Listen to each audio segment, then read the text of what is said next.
Pinapasok ni Don Bayani na may matamis na ngiti sa labi ang isang dalagita sa mansyon nito. Bumakas ang pagkagulat ni Paxson nang ipakilala sa kanya ng ama na kapatid niya ito sa labas. Paxson, ito nga palang yung kapatid, si Mahalia. Nanlaki rin ang mga mata ng mga katulong maski ang tsuper na naghatid sa bagong titirhan ng dalagita. Hindi rin nakalain ng driver na ang dalagita na yon ay anak din ni Don Bayani.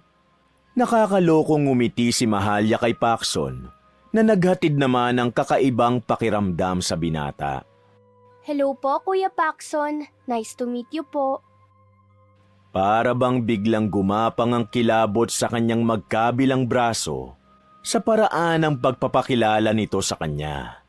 Pinanlisikan naman ng mga mata ni Don Bayani ang mga katulong at tsuper sa hindi pagbibigay galang sa anak nito. Kayo! Bakit hindi kayo yumukod sa bago ninyong amo? Kaagad na humingi ng dispensa ang mga tauhan ni Don Bayani at nanginginig na yumuko sa anak sa labas na si Mahalia. Ayan, ganyan nga. Simula ngayon, pagsisilbihan nyo na ang isa nyong amo, maliban kay Paxson ko. Kahit anong ipag-utos ng aking anak na si Mahalia, susundin nyo. Maliwanag ba? Sabay-sabay na tumugon ang mga kapwa kasambahay na may paggalang sa Don.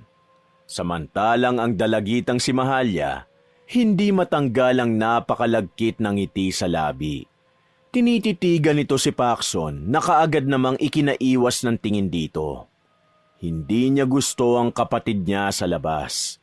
Tila ba sa paraan pa lang ng pagngiti nito sa kanya, may masama itong balak, maski ang pagpasok pa lang nito sa mansyon. Mahalia anak, nagugutom ka na ba? Ano bang gusto mong kainin? Nag-aalalang tanong ni Don Bayani sa dalagita. Wala po, Don Bayani. Ayos lang po ako. Biglang napatirik ang mga mata ng Don. Anong Don Bayani ka dyan? Mapaklapang tumawa ang matanda.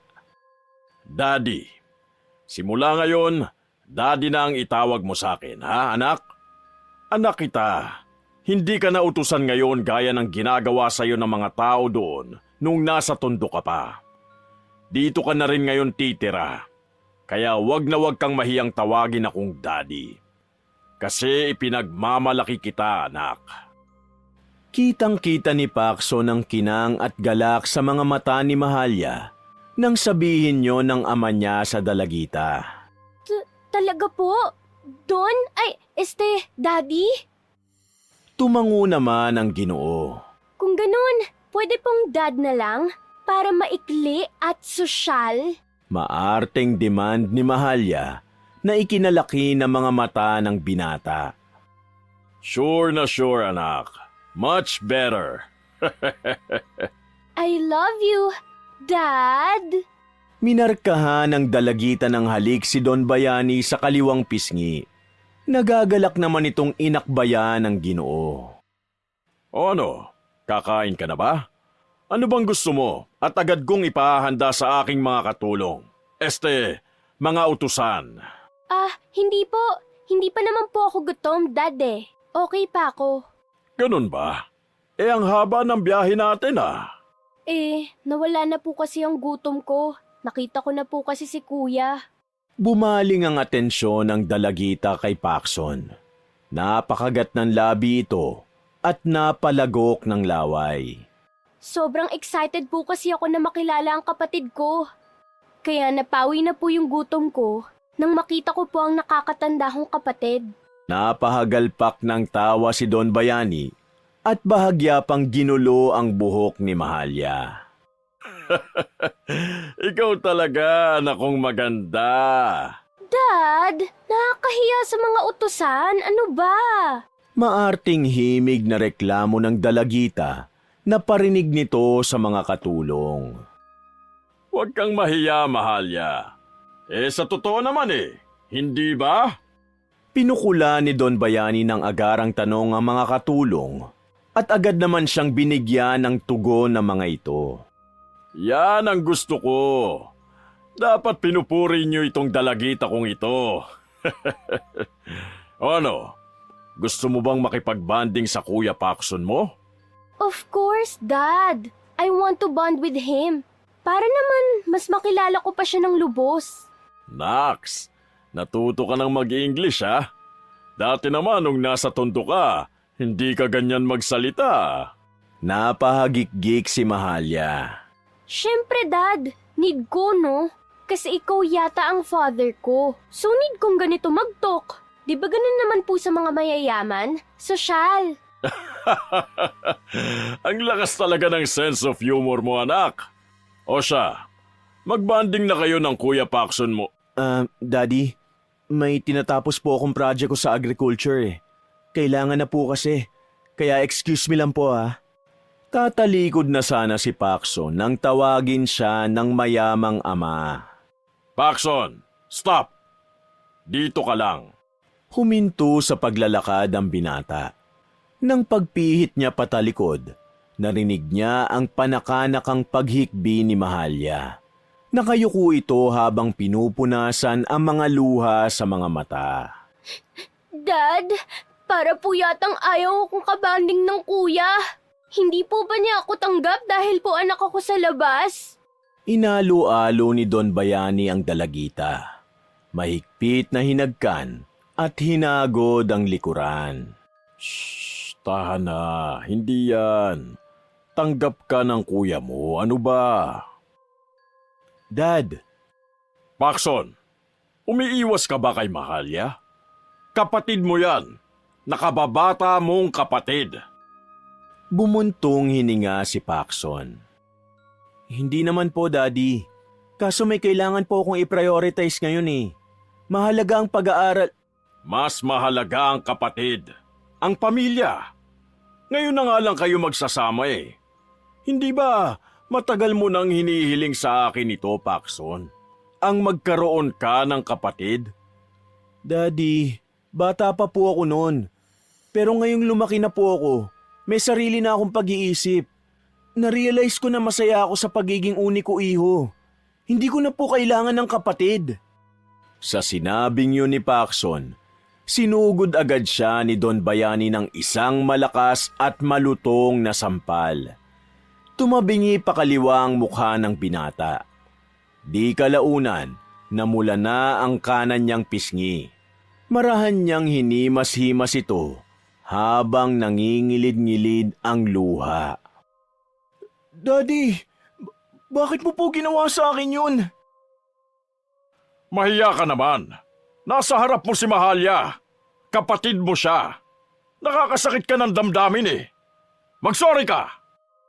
Nagsalubong ang kilay ni Paxson at pinigilan ang mga muntika ng tumakas na luha sa mga mata. Po?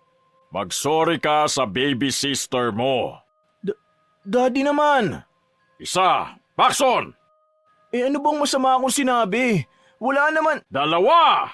Maotoridad na bitaw na kataga ni Don Bayani kung saan pinandilatan pa siya ng mga nanlilisik nitong mga mata.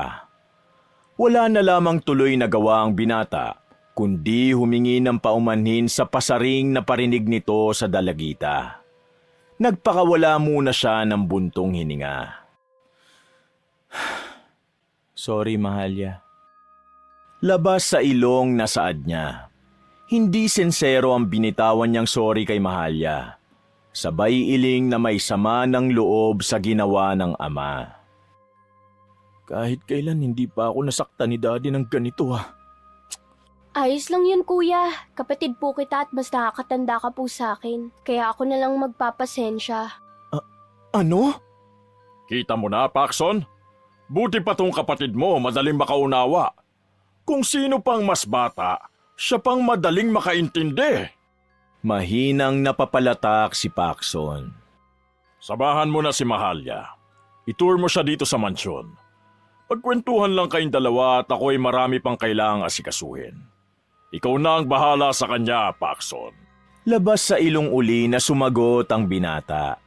Sige po, Daddy. Napatirik muli ang mga mata ni Paxson. Ako na po ang bahala. Good. Alis na ako. Rizalino, halika na. Pagtawag ni Don Bayani sa tsuper nito. Sige po Don, heto na po. Mabilis nang lumabas si Don Bayani sa mansyon nito. Gahol naman na parang aso bumuntot si Mang Rizalino sa amo nito. Kapag kasi hindi ito kaagad sumunod, baka masabihan na naman siya ng Don na pabagal-bagal na tila pagong. Nang mawala na sa paningin ni Paxson ng ama at ang kanilang tsuper, muling yumukod ang mga kasambahay sa kanila at nagsibalik na sa kanya-kanyang mga nakatokang gawain. Ang natira na lamang doon ay sina Paxson at ang bagong saltang kapatid daw niyang kuno na si Mahalya. Nahihiyang lumapit sa kanya ang dalagita at nagtanong. Totoo ba? Ikaw ang kuya ko? Isang dangka lamang ang diferensya ng tangkad nila sa isa't isa. Mas malaki siya kumpara dito kaya mas pinanliitan pa niya ito ng tingin. Ikaw, totoo ba? Totoo bang isa kang diamante? O nagpapanggap ka lang? Duda niyang tanong sa kaharap na dalagita, dahilan upang magkanda-utal-utal ito sa pagsagot. Kuya naman, bakit ba ang init ng dugo mo sa akin? Diamante ako. Anak ako ni Daddy Bayani. Hindi pa ba halata? Magkamukha kami. Oh, titigan mo ko. Di ba hindi nagkakalayo ang mukha natin?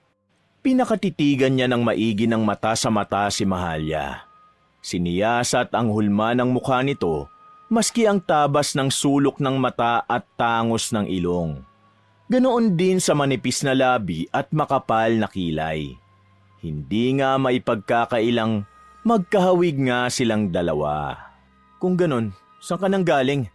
Tell me about your whole story and your flirt mother.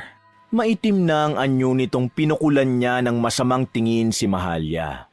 Kitang-kita niyang napalagok ng laway ang bastarda niyang kapatid sa takot sa kanya. Kuya, pwede bang huminahon ka muna? Don't call me kuya, dahil wala akong kapatid na mukhang gold digger. Diyan ka na! Pumihit na siya patalikod para dumiretso sa kanyang silid. Ipagpapatuloy niya ang naunsyaming ginagawang proyekto sa asignatura nila sa agriculture. Ngunit nakakailang hakbang pa lamang siya nang marinig na naman niya ang nakakairitang paghagulgol ng bagong salta sa kanilang mansyon. Kuya, ano bang ginawa ko sa iyong kasalanan? Bakit ba ang hirap mo akong tanggapin? Can you give me a chance? Pwede mo bang hayaan mo muna ako magpaliwanag at magkwento kung anong hirap na pinagdaanan ko sa tundo? Kung saan naman ako hindi dapat lumaki. Dahil isa naman talaga akong diamante kagaya mo. Kuya, hindi naman dapat ako lumaki sa hirap. Dahil ikaw lumaki kang mayaman, pero sana dapat ganun din ako. Kaso hindi eh. Tapos ganito pa ang trato mo sa akin. Kung itrato mo ko para akong basura. Hindi ko naman gusto maging anak sa labas ni Daddy Bayani eh. Hindi ko kasalanan na pinanganak akong bastarda. Kaya sana kuya tanggapin mo ko. Kasi ito ang pangarap kong buhay. Ang makasama ka. Nagulat si Paxson sa sunod na ginawa ni Mahalya. Lumuhod ito sa harapan niya matapos mangyak-ngyak na makiusap sa kanya. Huy, ano ba Mahalya? Hindi mo na kailangang gawin yan. Gagawin ko para matanggap mo ko, kuya. Itinayo niya ang kapatid sa labas. Bumuntong hininga si Paxson at siya na lamang ang kusang nagpunas ng luha sa mga mata nito. Hindi mo na kailangang lumuhod para matanggap kita bilang kapatid ko. Totoo ba, kuya? Mahinang napatango si Paxson kahit para bang may nakaharang na malaking bato sa kanyang dibdib na sumang-ayon. Wala naman ako magagawa kundi tanggapin ka eh. At kahit anong mangyari, dumadaloy pa rin sa iyong dugo ang pagiging diamante nating dalawa. Ang pagiging magkapatid natin. At alam mo ba, tama si Daddy. Nasasabik na rin ako na magkaroon ng nakababatang kapatid. Parehong kuminang ang mga mata ni Mahalya sa pinahayag ng Kuya Paxson niya. Salamat. Salamat po, kuya. Mahigpit siya nitong hinagkan. Hindi na rin siya nagpumiglas bagkus ginantihan niya na rin ang yakap ng nakababatang kapatid. Narinig na naman niya ang paghikbi ng dalagita. Oh, bakit ka na naman umiiyak? Tahan na. Ililibot na kita sa mansyon ni Daddy. Hinagod-hagod niya ang likuran ni Mahalya, kasunod ang pagkalas ng yakap nilang dalawa sa isa't isa. Napakaiyakin mo pala.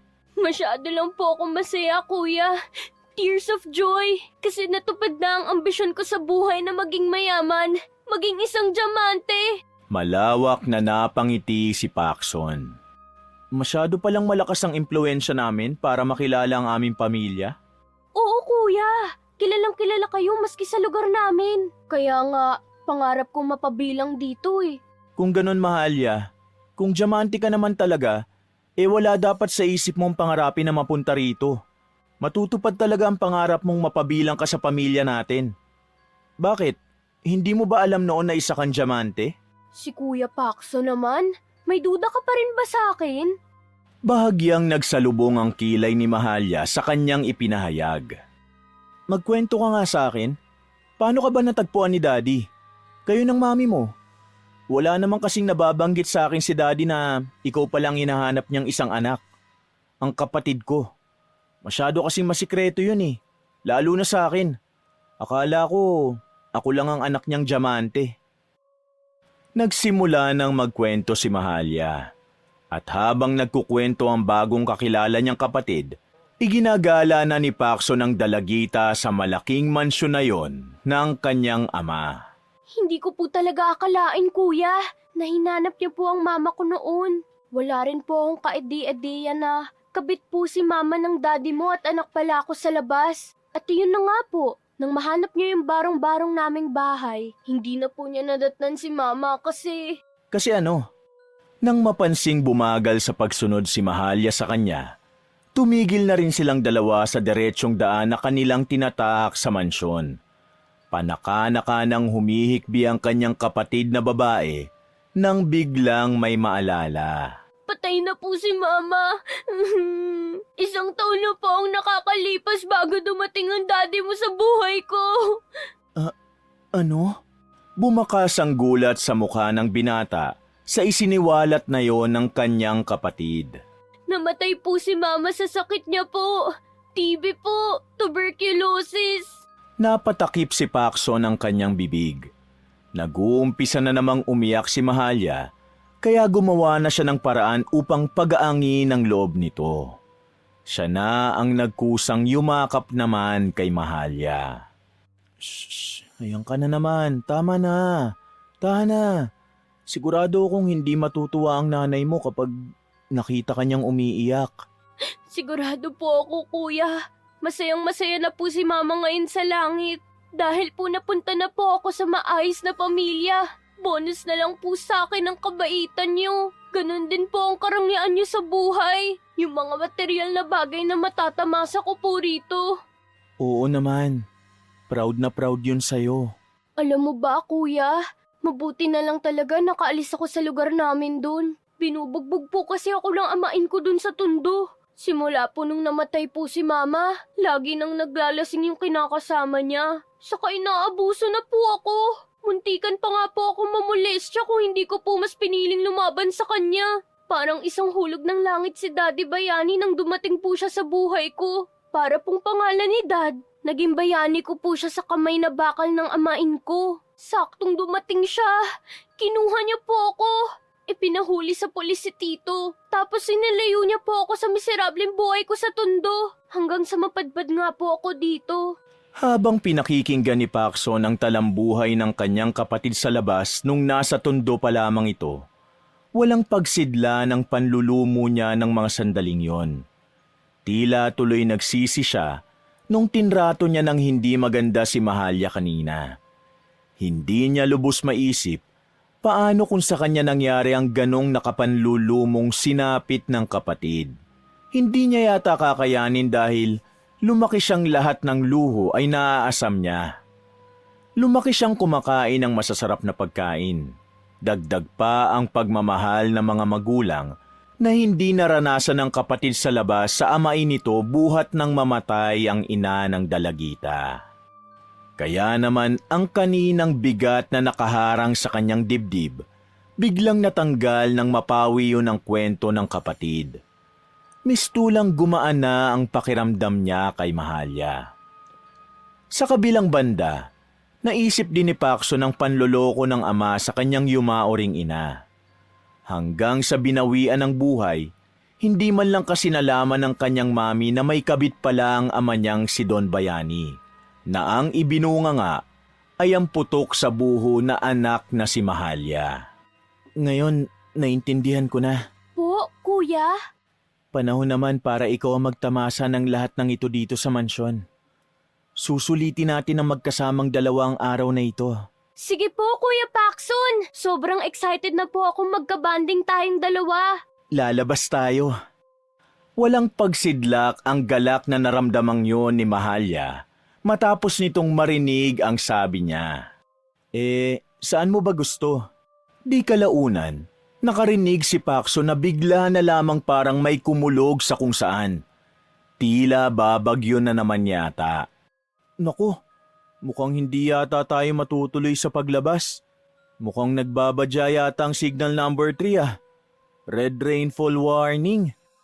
Malakas na napahagalpak ng tawa si Mahalya.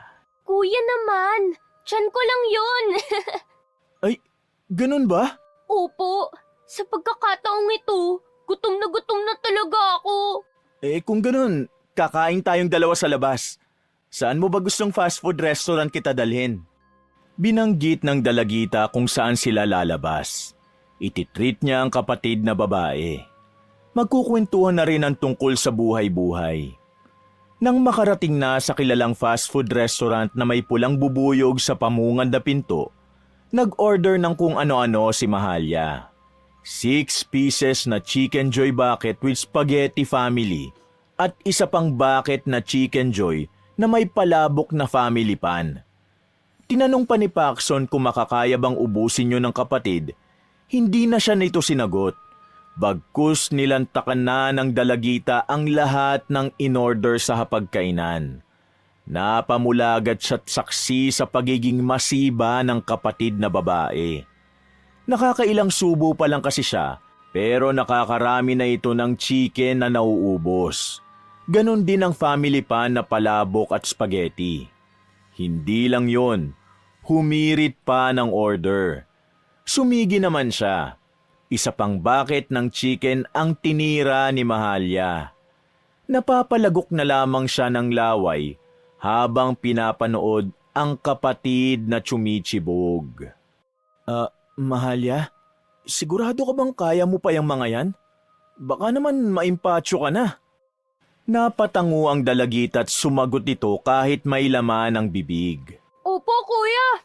Sisiw na sisiw sa akin. Kulang pa nga po ito eh. Sarap. Wow! Napatanga siya ng 2 subo lang dito ang malaking burger. Nilamo ng buo ang tangan sa kamay bago mawala na parang bula. Ipinanglaman siya na pala ng dalagita. Napakamot na lamang sa ulo si Paxson nang maubos lahat ang mga in-order nito sa isang iglap lamang. Sige na, kuya. Kain ka lang dyan. Sarap eh. Saad ni Mahalya habang namumuwala na sa kinakain. Hindi na. Gusto mo, sa'yo na lang din to? Ibinigay niya ang hindi pa nagagalaw niyang chicken with rice. Pwede po ba? Hindi pa man siya nakakatango, hinablot na ng kapatid ang pagkain niya sana at nilantakan yon. Hindi pa man nakakaabot ng 1 minuto, nasimot na nito ang pagkain. Napapalakpak na lamang si Paxson sa kagilagilalas na ipinakita sa kanya ng dalagita. Grabe ka, Mahalya. Ikaw na. The best ka. Hindi ka nakakabusog, kuya. Sarap. Malakas na napadighay si Mahalya dahilan upang maagaw ang atensyon ng mga tao doon sa sikat na fast food restaurant. Oops, sorry po. Napapeace sign pa ito sa mga parokyanong abalang kumakain. Ikaw may tinatago ka palang galing sa pagmumukbang. pwede ka na mag-vlog ah. Pihado kung kikita ka ng malaki dyan. Pilit na natawa si Mahalya. Di ko na kailangan mag-vlog, kuya. Diamante na ako eh. Mayaman na. Pakapanganan tiyan mo, kapatid. Hinimas ni Paxson ang mapintog na tiyan ni Mahalya. Wala namang weirdong bagay sa loob ng dalagita. Pero takang-taka talaga siya kung bakit wala man lang itong kabusugan. Ni hindi man lang din ito maduwal sa maraming kinain. Wala pong halimaw dyan, kuya. Sadyang malakas lang ang digestion ko. Madaling matunaw. Grabe pala ang metabolismo. Nakakatakot. Pareho na lamang silang napahagalpak na dalawang magkapatid bago magkwentuhan sa buhay. Inalam ang kanya-kanyang kwento, pati na rin ang tungkol sa magkaiba nilang ina. Yung nanay ko, mabait yun. Kaya lang talaga may pagkasugarol. Ilang beses nang nahuhuli ng taga-barangay, hindi pa rin nadadala. Sa kabila ng pagiging mabisyo niya, hanga ako dun. Dahil marami akong natutunan sa kanya bago siya mawala dito sa mundo. Tahimik lang na nakikinig si Paxson bago siya naman ang nagsalita tungkol sa kanyang ina. Eh yung nanay mo naman, kuya. Kwento mo. Si Mami, kagaya ng nanay mo. Mahinang napailing si Paxson na agad na naunawaan ni Mahalya. Kung ganun, wala na rin po, kuya. Mahina namang nagtaas baba ng ulo ang binata. Oh, I'm so sorry for your loss po, kuya. Kung hindi niyo po mamasamain, ano pong nangyari kay tita? Accident. Nabagok ang ulo niya. Ha? Talaga po? Yes. Buti sana kung gaya lang ng nanay mo na natural cause of death. Pero si Ma'am, Oh, kuya, baka ikaw naman maiyak dyan, ah. Sige ka, iyak din ako. Ang lungkot naman ng parehong kwento. tipid na napangiti si Paxson. Never mind. I'm sure na masaya na rin si Ma'am kung saan man siya naroon. Dahil meron na akong kapatid na gaya mo na matagal kong hinihingi kay Lord. Nakaka-touch naman yun, kuya. Palambing nga. Biglang lumapit si Mahalya sa kanya't hindi niya inaasahan ang pagyakap nito sa leeg. Napamulagat siya ng pares na mga mata nang hindi siya makahinga. Tinapik niya ang braso nito, sabay malakas na napaubo. Bakit mo naman ginawa sa akin yun? Oh, I'm so sorry, kuya. Niyakap lang po kita, kaso lang po sa leeg. Please. Nag-peace sign pa sa kanya si Mahalya. Sinamaan niya naman ito ng tingin. Papatayin mo ko eh. Eto naman si kuya. Biro lang yun eh. Sige na, huwag ka na magalit. Ipag-shopping mo na lang ako. Kahit lalaki ito, inirapan niya si Mahalya. Tinarayan na para bang wala nang bukas. Lakas pang mag-demand. Munti ka na ako mamatay eh. Bilis na, kuya. Tumayo ka na dyan. Hinatak ng dalagita ang kanyang braso upang kayagi naman sa mall. Ngunit kaagad niya yung malakas na binawi, dahilan para bumakas sa itsura ni Mahalya ang panlulumo. Nagtutubig na naman ang mga mata nito. Kuya, ano bang problema? Bakit ka biglang nagkaganyan? Umuwi na tayo. Nawala na ako ng gana. Kuya naman, masama ba ang loob mo dahil niyakap kita sa leeg? Pagmamahal ko kaya yun sa'yo bilang kapatid. Sige na, punta na tayo sa mall. Hindi, bukas na lang talaga. Umuwi na tayo.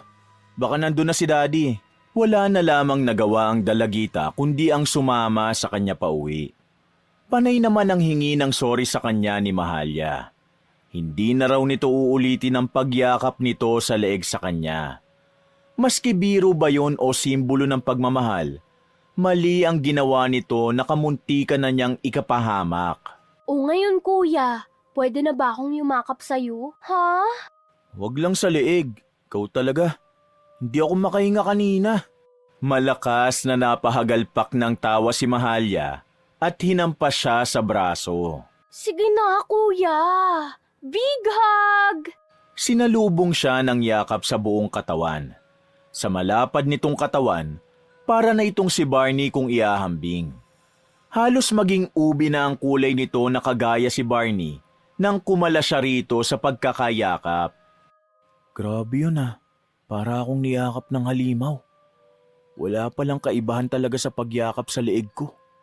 Pag-uwi ng dalawa, nadatnan nila si Don Bayani na inaabangan silang magkapatid. May galak sa mukha nito na kinumusta sina Paxson at Mahalya.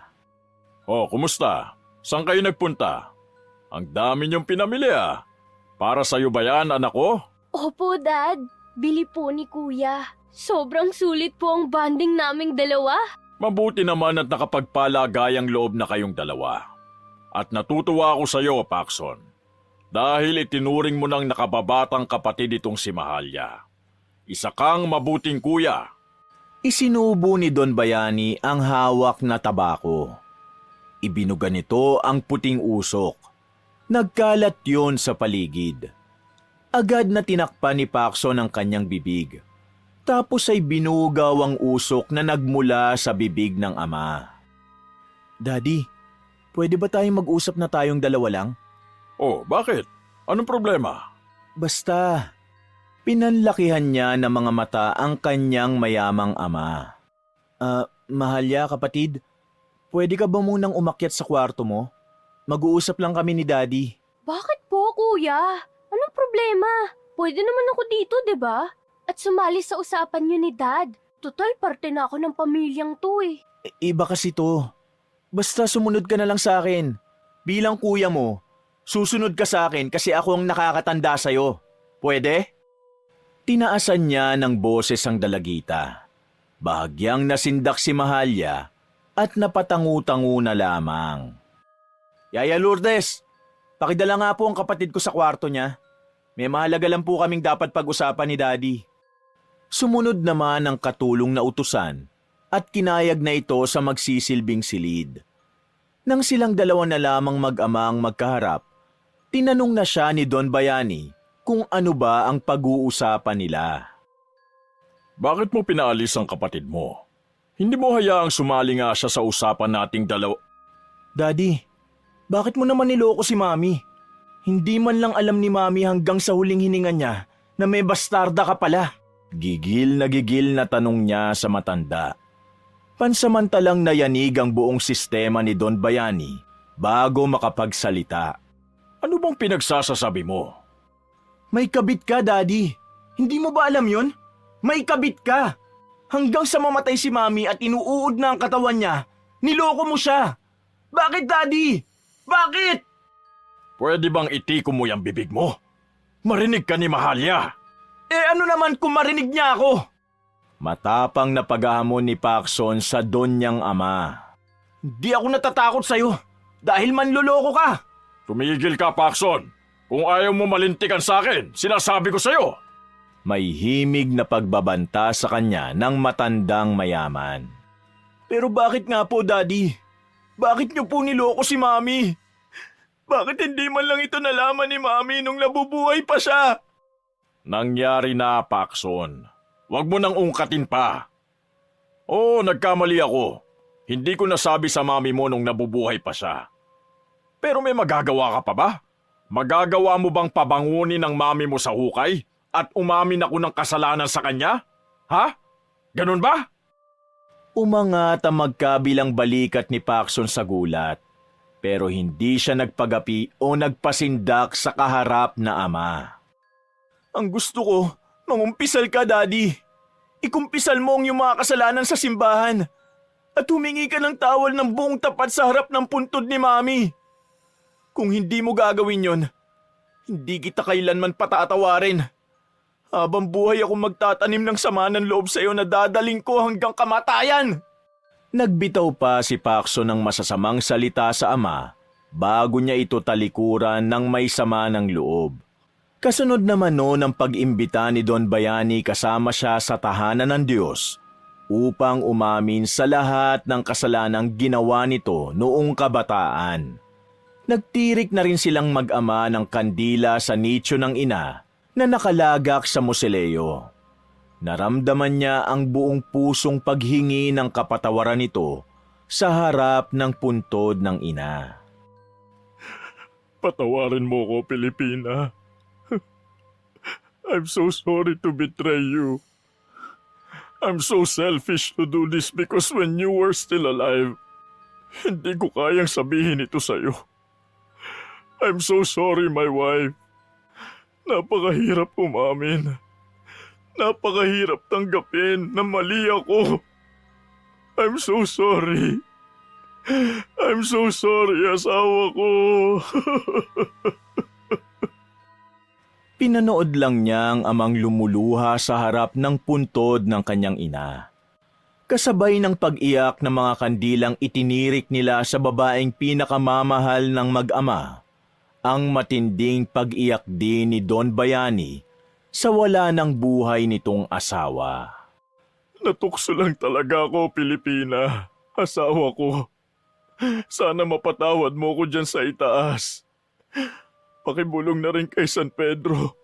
I-minus na niya ang kasalanan ko. Ha? I love you. Promise. Pexman, ikaw lang ang babaeng minahal ko sa tanang buhay ko. Ikaw lang talaga. Kaya nga ikaw lang ang pinakasalan ko eh. Huwag ka nang magalit. Ha? Ay! Napaigtad si Paxson sa gulat nang biglang kumulog sabay kidlat sa puntong yon. Tawang-tawa siya nang mapatili ang don niyang ama.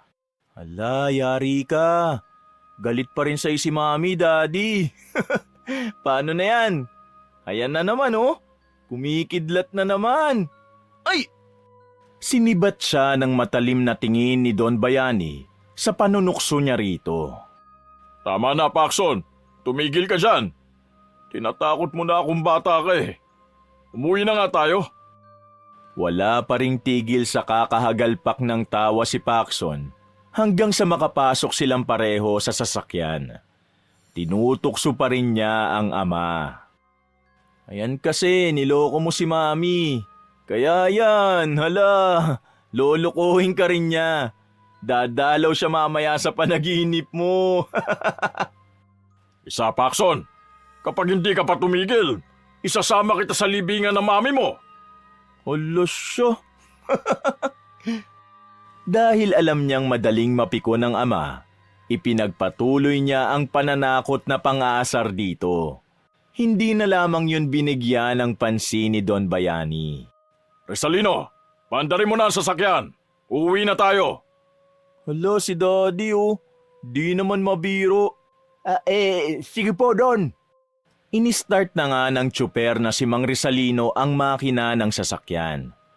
Tapos ay muli na namang kumulog, saka matalim na gumuhit ang kidlat sa madilim na kalangitan. Tinanaw ni Don Bayani sa bintana ng sasakyan ang madilim na paligid. Mukhang hindi na nga maganda ang panahon. Tama ka, Paxson, anak. Hindi na ito biro. Para yatang sinusungitan na tayo ng panahon. Si Daddy, baka si Mami ang masungit sa'yo ngayon. Ano ba, Paxson? Paparating na ang bagyo, yun ang ibig kong sabihin. Bago pa tumama sa kanilang lugar ang sunod-sunod na pagbuhos ng ulan, nakauwi na silang mag-ama. Pinayungan ni Mang Rizalino sina Don Bayani at Paxson papasok sa mansyon.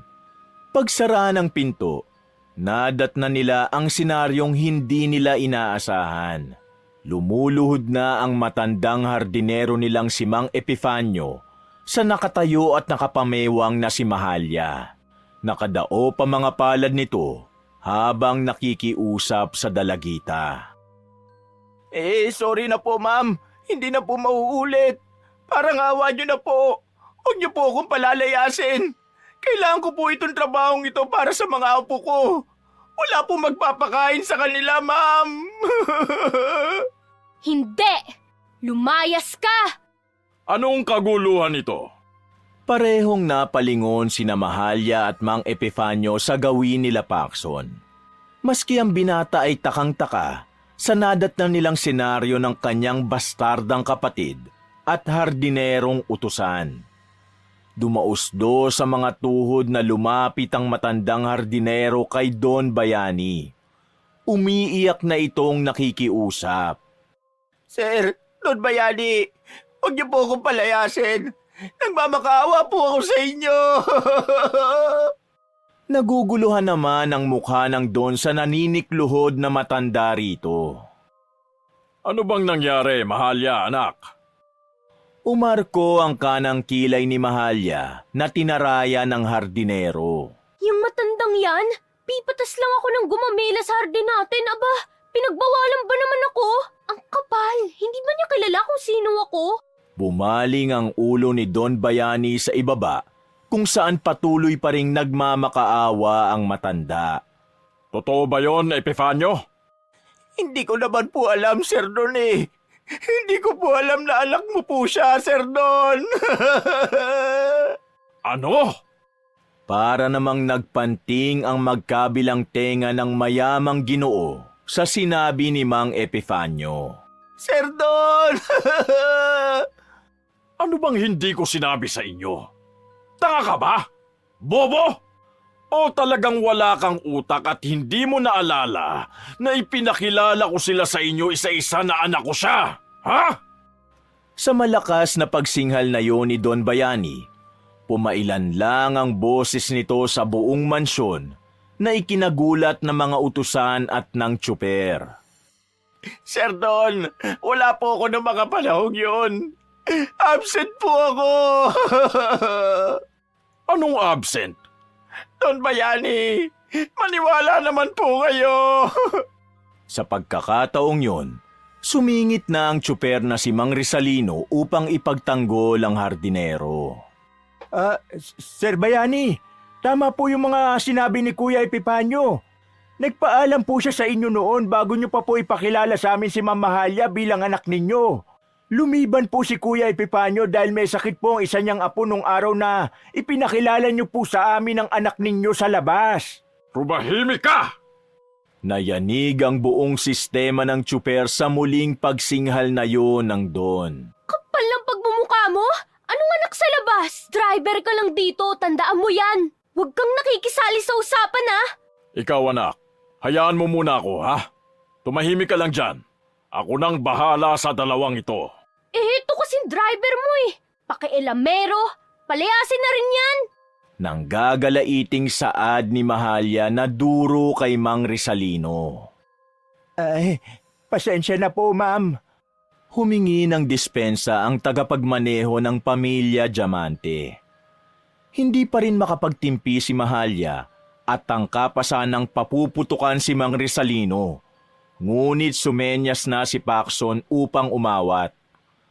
Samantala, patuloy pa ring umiiyak ang hardinerong matanda na si Mang Epifanio. Patuloy na nakikiusap na wag na itong sisantihin hanggat maaari. Alang-alang sa sinusuportahan nitong mga apo. Sir Don Bayani, Ma'am Mahalya, bigyan niyo po ako ng pagkakataon. Patawarin niyo po ako. Huwag niyo po akong alisin sa pagiging hardinero ko. Nakikiusap po ako sa inyo. Hindi! Maotoridad na saad nito sa hardinero. Pinanlakihan niyo ng mga mata ni Pacson. Daddy, bigyan niyo naman ng chance si Mang Epifanio. 13 taon na siyang nagsisilbi sa atin bilang hardinero. Pakiusap, Sir Don. Pagbubutihan ko pa po ang pagsisilbi sa inyo, Don Bayani. Hindi na po mauulit. Tumigil ka, Epifanio! Anak ko na ang ipinaglalaban ko dito! Napaalmang muli si Pacson. Pero Dad, he's begging. Bigyan niyo ng chance si Mang Epifanio. No, Pacson. One is enough. He's fire! Desedido siyang tinignan ng mariin ni Don Bayani. Hindi na talaga mapuputol ang pasya nito. Nilipat niya ang paningin sa tsuper na si Mang Rizalino. Nakayuko lamang ito habang nagpipigil ng emosyon. Nakakuyom na ang pareho nitong mga kamao, dulot ng galit. But Dad, kawawa naman ang mga sinusustentuhan niyang apo. Wala po ba kayong awa? Sige, ikaw ang tatanungin ko, Pacson. Bahagyang napaatras si Pacson sa matigas na presensya ng matanda. Napalunok siya ng laway bago handang pakinggan ang susunod na lalabas sa bibig. Kung ikaw ang papipiliin, hetong hampas lupang hardinerong ito o ang iyong kapatid? Mamili ka! Nanginig ang mga labi ni Paxson. Tila umurong na ang kanyang dila na hindi malaman ang sasabihin. Sumagot ka, Paxson! Hetong hardinerong ito o ang iyong kapatid? Sa hudyat na yon ni Don Bayani, pinalipat-lipat niya ang mga mata sa nakahalukip-kip na si Mahalya at nakaluhod na nakakaawang hardinerong umaago sa mga luhat, patuloy na nagmamakaawang wag itong paalisin sa mansyon. Ano? Sagot! Nangatog na ang mga tuhod ni Paxson. Malalim siyang humugot ng hininga at ibinigay ang kanyang hatol. Siyempre, mas pipiliin ko ang kadugo ko. Pero Kung ganon, tinawag na ni Don Bayani ang mga malalaking katawan na bodyguard. Sa pagpitik pa lamang ng mga daliri nito, 2 malalaking katawan na bouncer ang lumitaw sa kanilang harapan. Hindi! Sir Bayani! Sir Paxson! Huwag niyo po ako patalsikin! Nangangako po ako! Magbabago na po ako! kalad ka rin nyo yan palabas! Hindi na nakapalag si Mang Epifanio at tuluyan na nga siyang tinangay ng 2 malalaking tauhan ni Don Bayani palabas ng mansyon. Kapag nagpumilit na pumasok, alam nyo na ang gagawin nyo. Lagyan nyo ng tingga ang bao ng ulo. Napabaling ng lingon si Paxson sa kanyang ama. Daddy, anong gagawin niyo kay Mang Epifanio? Huwag naman! Hindi pa ba sapat na pinalayas niyo na siya?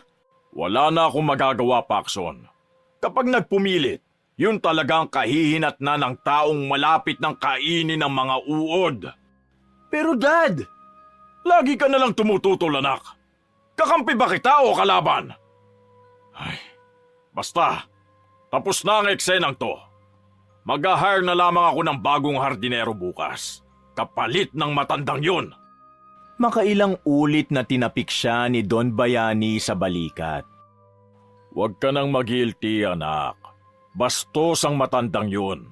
At alam niya dapat kung saan siya lulugar. Isa lang siyang kakarampot na nilalang na parang langgam na handa nating tapakan anumang oras. Hindi niya tayo kilala? Pues, makikilala na niya kung sino tayo. Naintindihan mo? Narinig pa niya kasunod nun ang malalim na pagbuntong hininga ng ama bago umalis. Kailangan ko na magpahinga. Rizalino, sige na. Linisin mo ang sasakyan natin sa labas. Gusto ko, bukas na bukas, makintab ang pinakamamahal kong kotse. May pupuntahan tayo. Sige po, Don Bayani. Mabilis nang kumilos si Mang Rizalino't lumabas upang umpisahan ang mano-manong pagkakarwash ng sasakyan ng Don. Pumanik na si Don Bayani sa itaas, habang naiwang muli ang magkapatid sa ibaba. Nakahalukip-kip pa rin ang mga braso ni Mahalya na hindi matanggal-tanggal ang attitude na pagiging ambisyosa. Anong ginawa mo, Mahalya? Hindi ka man lang ba naawa kay Mang Epifanio? Wala ka man lang ginawa para hindi siya masisante? Hindi mo man lang ba siya mapatawad? Dahil sa hindi ka lang makilala agad? Big deal na ba agad sa iyon, ha, kapatid? Napasingkit ang mga mata ng dalagita. Hindi ako makapaniwala sa'yo, Kuya Paxson.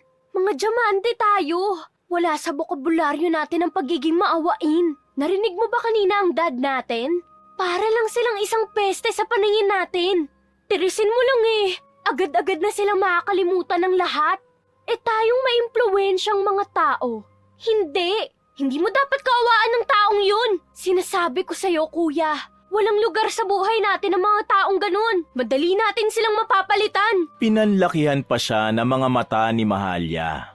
Iritable siyang tumugon sa kanyang kapatid.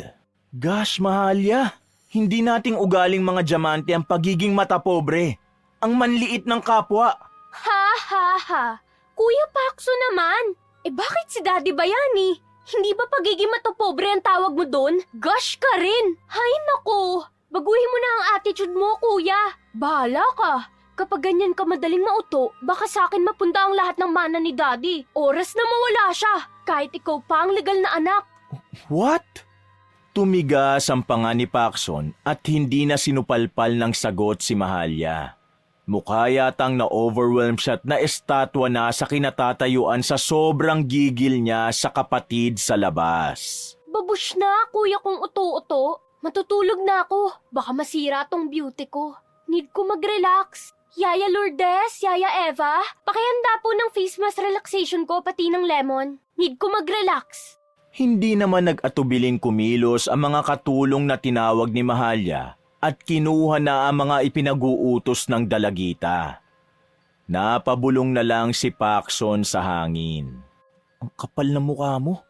Anak ka lang sa labas, lintik ka. Pero napaka-ambisyosa mo. Hindi na nangimi sa loob ng damdamin ni Paxson ang nararamdaman niya sa putok sa buhong yun. Bigla siyang nanggalaiti sa kapatid sa labas nang makilala na niya ang tunay na kulay nito. Nanginginig siya noon sa galit. Akala niya mabait ito at down to earth. Doon pala siya nagkamali. Upang mabura ang galit na nararamdaman sa dibdib at sa ulo, lumabas si Paxson. Tumambay siya sa bungad ng mansyon. Naupo siya sa bench. Pinakiramdaman ng maigi ang paligid na punong-puno ng relaxation sa panakanakang pag-uulan na yon. Pumikit siya at huminga ng malalim. Nakatulong yun upang matanggal ang mga negatibong pag-iisip, buhat nang dumating ang kanyang ambisyosang kapatid na anak sa labas ng kanyang ama. Sinasabi ko na nga ba? Kaya pala kumukulo ang dugo ko sa taong yun eh. Dahil alam ko nang bukang pera ang babaeng yun. Pera't kayamanan lang ni Daddy ang kailangan niya. Kaya siya kating-kati na manirahan dito. Sinubukang pakalmahin ni Paxson ang sarili. Paxson, huwag mong hayaang kainin ka ng negative vibes dala ng babaeng yun. Inhale, exhale. Ipinagpatuloy lang ng binata ang pag-iihip buga. Nang marelax na ang sarili, marahan niyang idinilat ang mga mata. Sa pagmulat niya, namataan naman niya ang driver nilang si Mang Resalino na pursigidong nililinis ang kotse ni Don Bayani. Kahit basang-basa na ito sa ulan. Naku, si Mang Resalino talaga oh. Magkakasakit siya niyan sa ginagawa niya eh. Bakit naman niya sinuong ang ulan?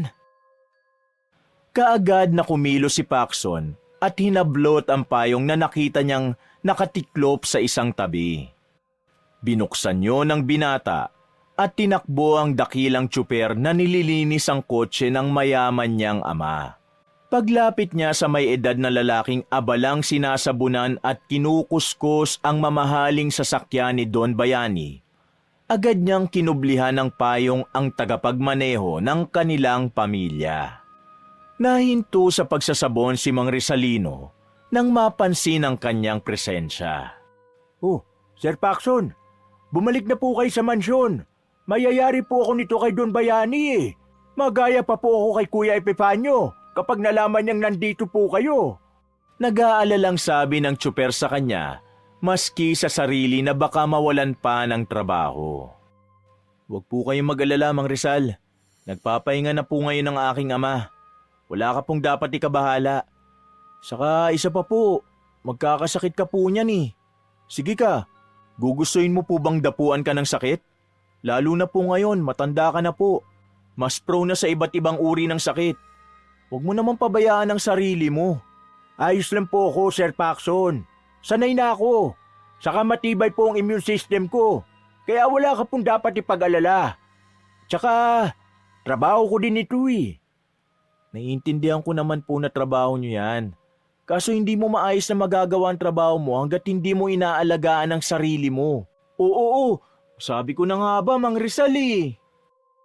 Muntik nang matumba si Mang Rizalino kundi niya lang agad na alalayan ng may edad na lalaki. Inalalayan niya agad ito ng kanyang mga bisig. Ayos lang po ba kayo, Mang Rizal? Oo, ayos lang anak. Sir Paxson, bahagya lang po ako nahilo. Napanganga si Paxson sa nadula sa bibig ni Mang Rizalino. Kaagad na ay tanim ng binata sa utak ang salitang yon at tinanong sa matandang tsuper. Ano pong sabi niyo, Mang Rizal? Anak ba ka mo? Ay, hindi po, Sir Paxson. Mali po kayo ng dinig. Pero, pwede ko naman po kayong tawaging anak, di po ba? Wala naman pong masama doon. Kasi parang itinuring na rin kitang anak. Sa tagal kong driver ng iyong ama. Wala ka pa po dito sa mundo. Personal driver na po ako ni Don Bayani. Natutulala pa rin si Paxson at hindi makapaniwala sa binitiwang salita ni Mang Rizalino. Pasensya na po, Mang Rizal ah. Nagulat lang po talaga ako nung tawagin niyo akong anak. Bigla kasing kumabugtong dibdib ko na hindi ko alam kung bakit. Hindi ko maintindihan. Huminga siya ng malalim para mawala ang weirdo niyang nararamdaman sa dibdib. May hindi talaga tama. Lalo na nung nadula si Mang Rizalino at tinawag siyang anak. Sorry po talaga, Sir Paxson. Pero pakiusap ko po, sir. Huwag niyo pong sasabihin ito kay Don Bayani, ha? Ito pong tinawag ko kayong anak. Baka po kasi... Kuya Rizal, don't worry. Hindi naman ako ganong tao eh. Promise, hindi ito malalaman ni Dad. Magtiwala ka lang po sa akin. Mabuti pa po. Maupo muna tayo dun, oh. Magpahinga ka po muna. Baka nasagad na po ang katawan nyo eh. Delikado na po talaga sa inyong edad. Sumang-ayon naman ang tsuper at pinagbigyan ng kanyang hiling. Mabuti at tumila na rin ang ulan. Medyo hamog-hamog na lamang ang lagay ng klima. Pag-upo nila sa mahaba't dekahoy na silya, nagharap silang parehong dalawa. Noon lamang nila nasipat ang parehong mukha ng bawat isa. Para bang nagkaroon ng kuryente sa pagitan ng binata at ng tsuper. Nag-iwas sila ng tingin sa isa't isa. Hinimas ni Paxson ang mga tumayong balahibo sa magkabila niyang braso. Bakit ganitong nararamdaman ko kay Kuya Rizal? Parang may kakaiba. Iwinaglit ni Paxson sa isip ang nararamdaman. Siya na ang unang bumasag ng katahimikan sa pagitan nilang dalawa. Kuya Rizal, magkwento ka naman po. Hindi po ba driver ka na po ni Daddy, hindi pa man ako ipinapanganak? Oo. Binata pa lang ang ama mo noon. Driver niya na ako. Ganun pala. Sa katunayan, hindi si Don Bayani ang nagpasok sa akin bilang driver niya. Lumitaw ang dalawang guhit sa pagitan ng dalawang kilay ng binata. Sino po? Puminta sa mga labi ni Mang Rizalino ang matamis na ngiti. Hindi pa rin maalis ang likas na kagwapuhan ng tsuper kahit may edad na ito. Bigla itong may naalala. Walang iba kundi ang iyong ina, si Pilipina. Ha? Napanganga sa ikalawang beses si Paxson. Talaga po? Paano po nangyari yun? Bakit po? Kababata ko ang iyong ina. Talagang close na kami niyan. Best friends nga kami. At alam mo ba, matagal na ako may gusto sa kanya. Simula pa lamang nung mga bata pa kami. At talaga po, Kuya Rizal?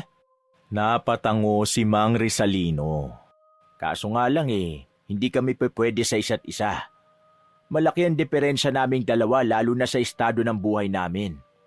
Mayaman siya habang ako, isang hamak na anak ng driver lamang ng pison. Nagbinata't dalaga na nga lang kami nang ipinagkasundo siya ng kanya mga mayayamang magulang sa maimpluwensyang magulang ni Bayani. Kaya yun, sila nagkatuluyan. Sila nagpakasal. Sila ang naging mag-asawa. Bahagyang nalungkot si Paxson sa kanyang narinig sa matandang tsuper. Binigyan niya ito ng magaang na pagyakap upang gumaan kahit papano ang bigat na nararamdaman nito. Nang kumala sila sa pagkakayakap, May napansin ang binata sa mukha ng kulubot na mukha ng driver. Pareho sa kanya. Pareho silang may nunal sa sulok ng labi. Hindi lang yon, iisa lang din ang hilatsa ng itsura nila. Bigla siyang kinutuban. Napailing si Paxson sa kanyang naisip at ipinagsawalang bahala yun. Tara na po Kuya Rizal, tatanggalin pa pala natin yung naiwang sabon sa kotse ni Daddy. Oo nga pala, nakaligtaan ko. Teka, Anong ibig sabihin ni Rizalino? kapwa na palingon sina Paxson at Mang Rizalino sa sumigaw. Don Bayani? Nasa harap nilang pareho ang kanyang ama habang nasa likuran nito si Mahalya na nakangisi. Habang hindi mawala dito ang attitude na nakahalukip-kip.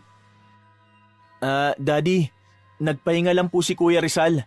Huwag naman po pati itong kasama mong nagmamaneho sa'yo nung kabataan nyo palalayasin mo dahil lamang magkasama po kami. Kuya, enough! Tumahimik ka. Oras ng trabaho, makikipagdaldalan siya sa'yo. Tama bang gawin niya ng isang hamak na driver lang? Nakikipag-usap siya sa isang diamante na kagaya mo? Duh! Nakisawsaw na si Mahalya na tirik ang mga mata. Ibig sabihin, ikaw ang nagsumbong kay Daddy? Oh, ano bang mali sa ginawa ko? Ha? Hindi na nakapagtimpi pa si Paxson at sinupalpal ng ambisyosang kapatid sa labas. Ang mali ikaw. Kung makialam ka, kala mo kung sino ka eh. Bastarda ka lang naman sa pamamahay na to. Sampid! Aba! Paxson, isa ha? Ikaw ang sumusobra na. Humingi ka ng sorry sa kapatid mo. Napuno na ang loob ng binata kaya hindi niya nakinayang ilabas ang kanyang saloobin. Bakit ako hihingi ng tawad sa isang taong matapobre? Wala akong kapatid na matapobre na, ambisyosa pa. Akala mo kung sinong manliit ng kapwa-tao? Kung sinong sinasabihan na hampas lupa, dun din naman siya nang galing? Pwe! Aba Paxson, bawiin mo yung sinabi mo. Bakit, Dad? Natamaan ka po ba? Hindi ba pareho lang din naman kayong matapobre ng babaeng yan? Pinanlisikan siya ng mga mata nito. Akma na sana siyang sasampalin ng Don nang muli na naman siyang nagsalita. O ano? Sasampalin mo na naman ako, Daddy? Gaya ng unang dumating yung babae niya sa buhay natin? Ha? Sige lang, Daddy. Gawin nyo. Sampalin nyo ako. Yung malakas na, ha? Yung titilapo ng ulo ko. Sige, Dad! Go! Dahil sa mapang-insultong paghahamon ni Paxson kay Don Bayani, dahan-dahan itong ibinaba ang kanyang kamay. Napapailing na lamang ito sa sobrang dismaya nito sa kanya. Imbis na siya muli ang pagbalingan ng mayamang matanda, itinuon uli nito ang pansin sa driver. Ano Rizalino? Nilason mo yung utak ng anak ko, ha? Kaya ganyan na lang ito kung sumagot sa akin? Ha? Don Bayani, wala po akong ginagawa. Wala ba ka amo?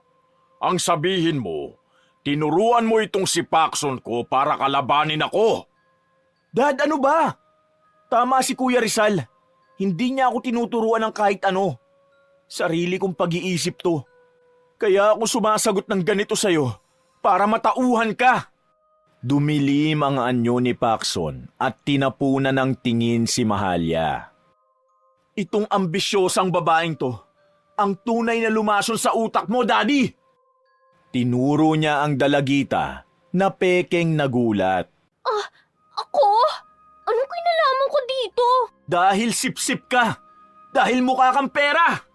Nagsalubong ang kilay ni Mahalya. What? How dare you, kuya? Huwag mo nga akong matawag-tawag na kuya.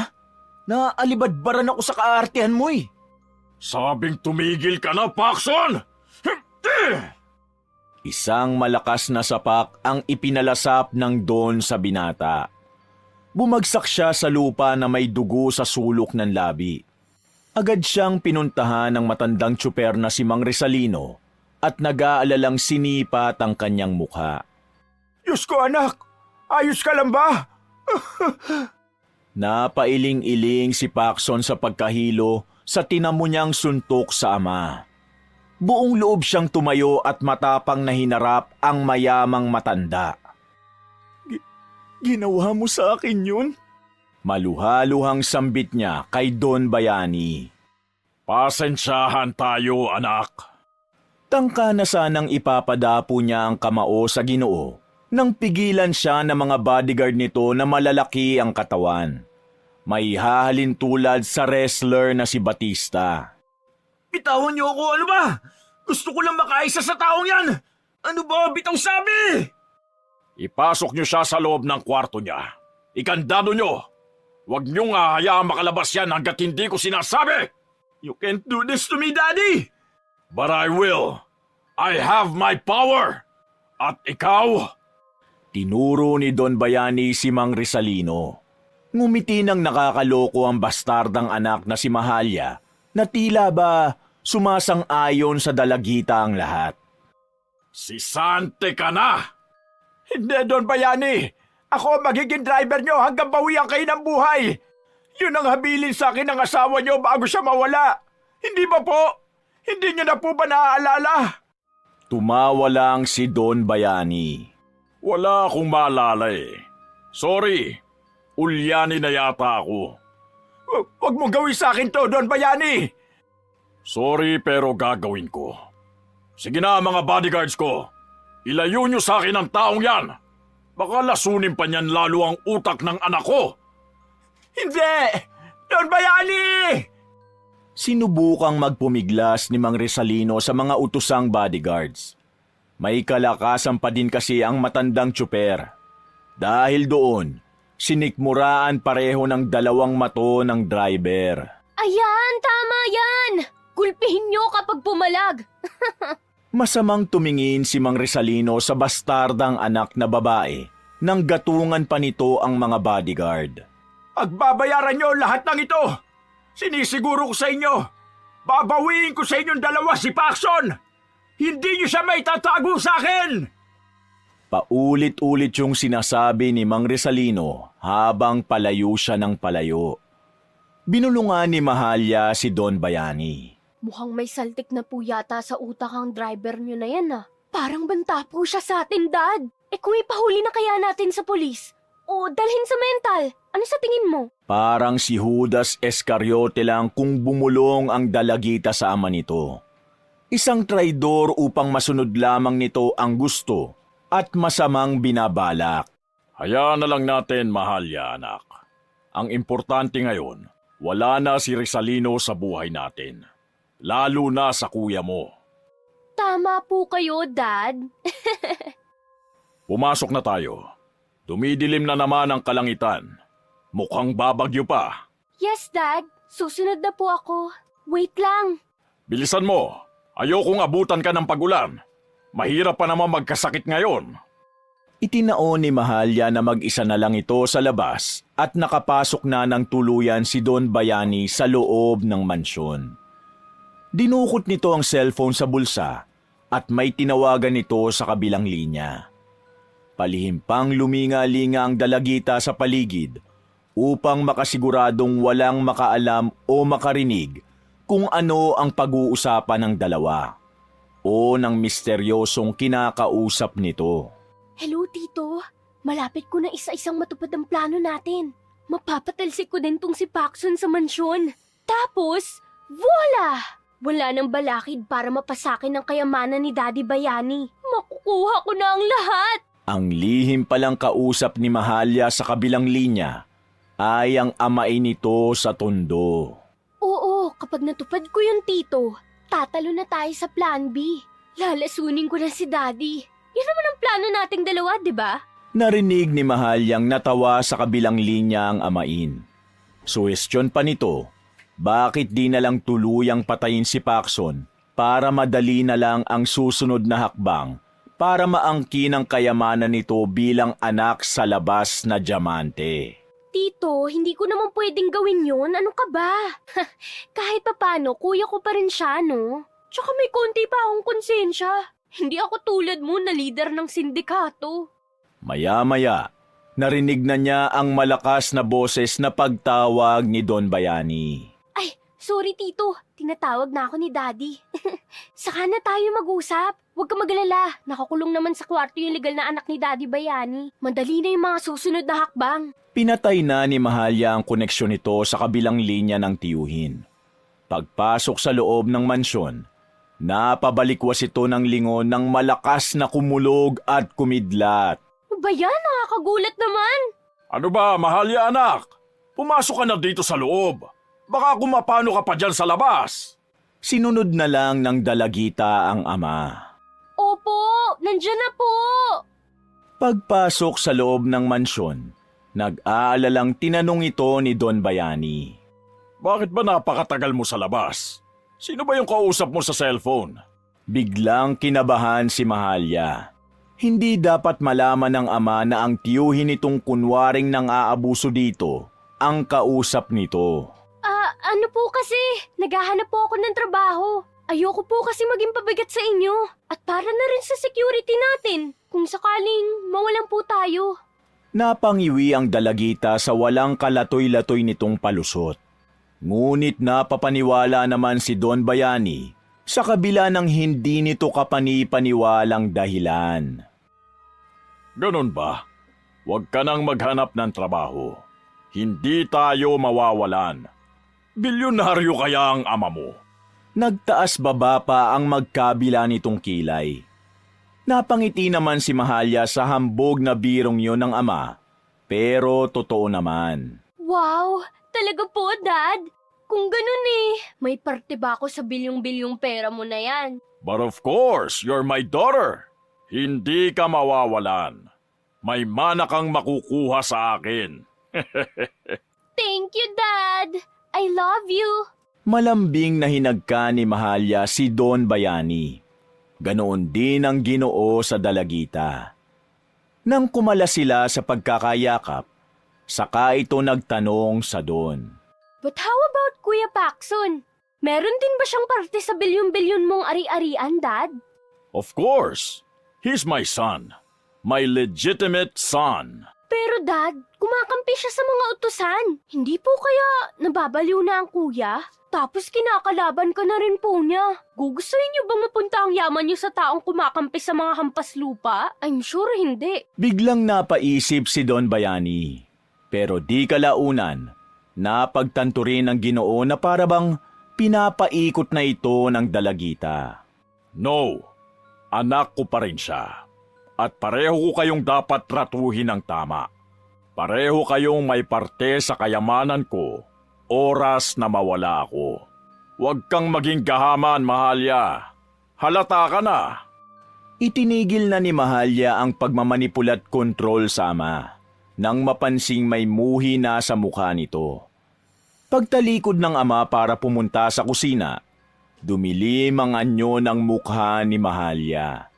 Nagtagis ang mga bagang nito habang napapailing. Konting-konti na lang talaga. Mawala lang sa buhay ko ang Paxson na yun. Ikaw naman ang susunod kong dispatchahin. Umakyat si Mahalya sa ikalawang palapag at narinig nito sa kwarto ng binata ang sunod-sunod na may ingay na pagkatok. Idinikit ng dalagita ang kanang tenga sa pinto. Kaagad itong lumayo nang malakas na kumatok si Paxson. Humihingi ng tulong mula sa loob. Palabasin niyo ako dito, Daddy! Please! Palabasin niyo ako dito, please! Tumatawa naman sa isip si Mahalya habang umiiling-iling. Utot mo! Hindi ka na palalabasin dyan ni Dad! Mabubulok ka na dyan habang buhay! Sa akin na mapupunta lahat ng kayamanan at ari-arian ni Daddy! Hayop ka, Mahalya! Gold digger ka! Isa kang mapagsamantalang tao! Hindi ka nagpunta rito para sa isang pamilya.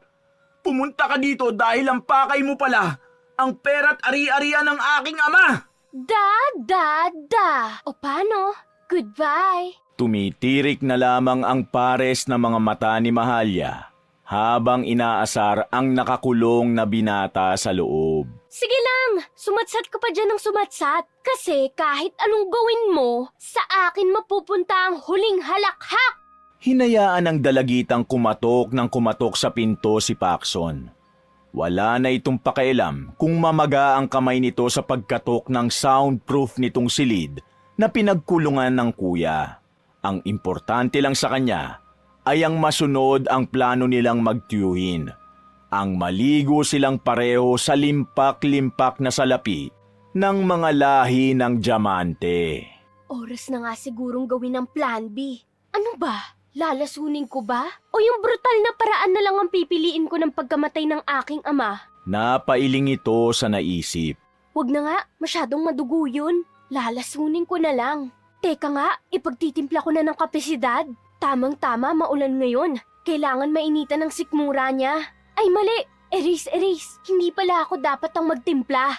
Tama, uutusan ko na lang si Yaya Lourdes na magtimpla ng kape para kay Dad. Tapos, lalagyan ko ng lason para siyang mapagbintangan. Nak, sang talino mo talaga, Mahalya. Pinitik ni Mahalya ang daliri sa hangin bago tawagin si Yaya Lourdes. Yaya Lourdes, halika nga. Tumalima naman agad ang utusang katulong sa dalagita. Ipagtimpla mo ng coffee si Dad. Less creamer and sugar ha. Bawal kay Dad yon. Pagtapos mo, tawagin mo ko. Maliwanag ba? At ako na ang maghahatid kay Dad. Walang kagatol-gatol na tumango si Yaya Lourdes. Madaling nagtungo ng kusina ang utusan upang agarang sundin ang ipinag-uutos nito. Kinaskas nito ang magkabilang palad sa kasabikan. Nakikinikinita na nitong mapapatay ang ama. Mapapasa kanya na ng buo ang lahat ng ari-arian. Nang tawagin na ng katulong ang dalagita, inabot na nito ang kape. May dinukot ito sa bulsa ng miniskirt. Isa yung matapang na gamot na lason. Sa una, patak-patak lang. Pero nagpasya na ito na ubusin na ang laman nun. Kinatok ni Mahalya ang pribadong silid ni Don Bayani. Pinapasok naman ito ng matanda. Tinanong nito kung anong pakay ng anak. Magiliw na inaliw nito ang ama. Maglalambing lang ako sa'yo, Dad. Total malamig ang panahon. Ito po, kape. Tinimpla yan ni Yaya Lourdes pero ako lang naghatid. Inumin niyo na habang mainit-init pa. Maarte ang tonong suyo ng dalagita. Napakabait naman talaga ng anak kong Mahalya. Akin na, iinumin ko na. Inabot ng Don ang tenga ng tasa. Napangisi si Mahalya. Tangka na sanang sumimsim ni Don Bayani ng kape nang binulabog ang buong mansyon ng pagdagundong ng kidlat. Ano ba yon? Nagpapatay-sindi ang ilaw ng buong mansyon. Natapon-tapon na sa sahig ang kape na iinumin sana ni Don Bayani. Hanggang sa mabanlian ito sa hita dahil sa malakas na sunod-sunod na kulog at kidlat na tumatama sa kanilang mansyon. Aray ko! Ano ba yun? Napaso ako! Lourdes! Tulong! Mas tumindi ang kilabot na nararamdaman nila nang patuloy sa pagpundi ng liwanag ang buong mansyon. Kasabay din noon ang pagdagundong sa buong lugar na ikinatakot ng mga katulong kaya nagsumiksik na lamang sila sa sulok. Dad, ano po bang nangyayari? Ba't parang lumilindol? Ay! Hindi ko alam! Hindi ko... Dad! Ano pong nangyayari sa inyo? Dad! Naririnig mo yun? Yung boses? Huh? Ang alin po, Dad? May boses! Boses ng tsuper natin! Si Rizalino! Ano? Wala po akong naririnig, Dad. Asan? Nangingilabot na si Mahalya subalit hindi pa rin ito maintindihan ng ibig pakiwari ng amang mayaman. Muling tumili ng malakas ang dalagita at mga katulong na utusan sa biglang pagtama ng matinding kidlat sa ikalawang palapag nila. Ay! Dad! Nasusunog! Yung second floor nasusunog! Saksi ang mag-ama sa biglang paggapang ng apoy nang tumama ang kidlat at naglikhayo ng malakas na pagsabog sa kanilang mansyon. Oh, por Diyos ko, mahabagin! Anong ibig sabihin nito? Nag-sign of the cross si Don Bayani. Kahit di naman kayang gawin ng dalagita, ginawa na rin ito ang mapaantanda't umusal ng dasal upang tumigil na ang sunod-sunod na pagtama ng kidlat sa kanilang malaking tahanan. Maya-maya, nakarinig ng pagdagundong na boses ang mag-ama. Marunong din pala kayong magdasal na dalawa?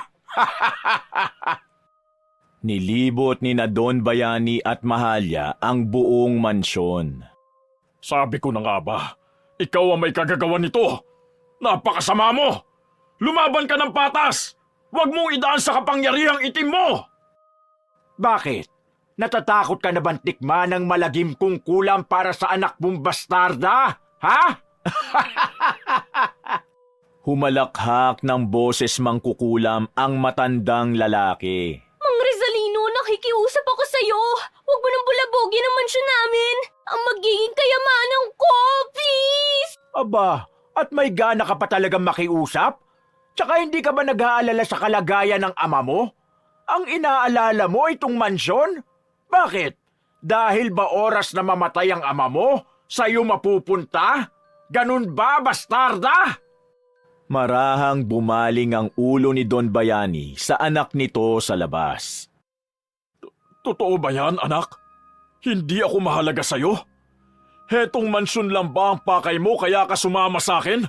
At hindi para maging diamante? Pilit na itinanggi naman ni Mahalya ang paratang dito ng dating matandang tsuper na mga taga-diamante. Hindi yan totoo, Dad! Ikaw ang mahalaga sa akin! Sus, bato-bato sa langit, ang sinungaling tatamaan ng kidlat! Nakarinig silang dalawa ng parehong matinding kataga ng pangungulam. Tumingala sina Mahalya at Don Bayani sa butas na bubungan na sinunog ng kidlat na pangungulam ni Mang Rizalino. May napansin silang parang may bumubukas sa itim na kalangitan na kung ano. Napamulagat si Don Bayani nang may liwanag ang namumuuroon. Kasunod ang pag-ugong ng kulog. Kasabay ang paglitaw ng kidlat mula sa itim na kapangyarihan ni Mang Rizalino. Hindi! Mahalya! Akma na sanang tatama ang kidlat kay Mahalya nang alertong hinarangan ni Don Bayani ang katawan ng anak. Ah! Hindi! Dad! Sa isang iglap lamang, biglang natusta ang buong katawan ng Don. Nag-aapoy ang katawang lupa nito. Nangamoy karne ng tinustang laman ng baka. Hanggang sa mahulog ang bangkay nito mula sa ikalawang palapag. Daddy Bayani! Hindi! Malakas na humalakhak muli si Mang Rizalino. Kunwari ka pa, gusto mo rin namang mamatay ang ama mo para maangkin mo lahat ng ari-arian at pamana mo sa kanya, hindi ba? Umalingaw-ngaw sa buong mansyon ang boses ng mangkukulam na tsuper. Mariing tinakpan ni Mahalya ang magkabilang tenga niya.